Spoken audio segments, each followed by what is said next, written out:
Next up, a quick video on commit messages and which tense, present or past tense, you should use while writing them, and does it even matter?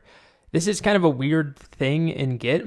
It always baffled me when I was starting out, but the Git documentation officially recommends that you use present tense imperative style commit messages. So present tense, meaning verbs like make something or change X, fix X, instead of past tense, fixed, changed, updated. So imperative style, though, or the imperative mood, is best illustrated probably by the quote from the documentation. Describe your changes in imperative mood. Make Zizzy do frots instead of makes Zizzy do frots, or I changed Zizzy to do frots.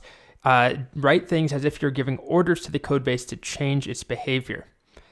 Personally, I always found this weird. I still do. Even if I follow this a lot of the time, it just doesn't seem natural to me. You don't have to do this, of course. This is all just convention, just a practice you can get in the habit of. There's a lot of debate over this, but again, this is sort of the official recommendation from the Git docs. Here's a blog post written by Umir Gaspar, where he talks about the two, well, I guess there's more than two options, but the two common options using the present tense or the past tense. And the present tense, as we've already talked about, is what Git recommends. And one of the main reasons people use it is that Git actually generates its own messages at some point. When we talk about merging, it will generate a commit message that looks like this: merge pull request, blah, blah, blah. So it says merge in present tense. But honestly, in my opinion, I kind of feel like past tense makes more sense to me, because you're making a commit with the work that you have done. It's finished, you're committing it.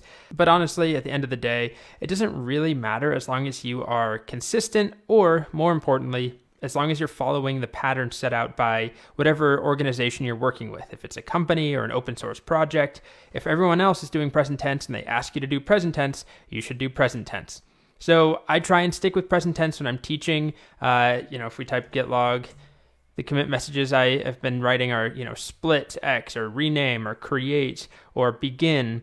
So those are present tense imperative, but the community is somewhat split on this. If you look at this popular Stack Overflow post from 10 years ago, the top answer says you definitely should use present tense, but then the second answer says you should almost always use the past tense. So that's number one and number two directly in conflict. Anyway, this video is going on longer than it needs to. I just wanted to make that point that in the real world, you'll likely come across present tense imperative commit messages. And as I mentioned, you don't have to follow this pattern, especially in your own personal use. But if you're working at a company or on an open source project, definitely pay attention to the guidelines for writing commit messages.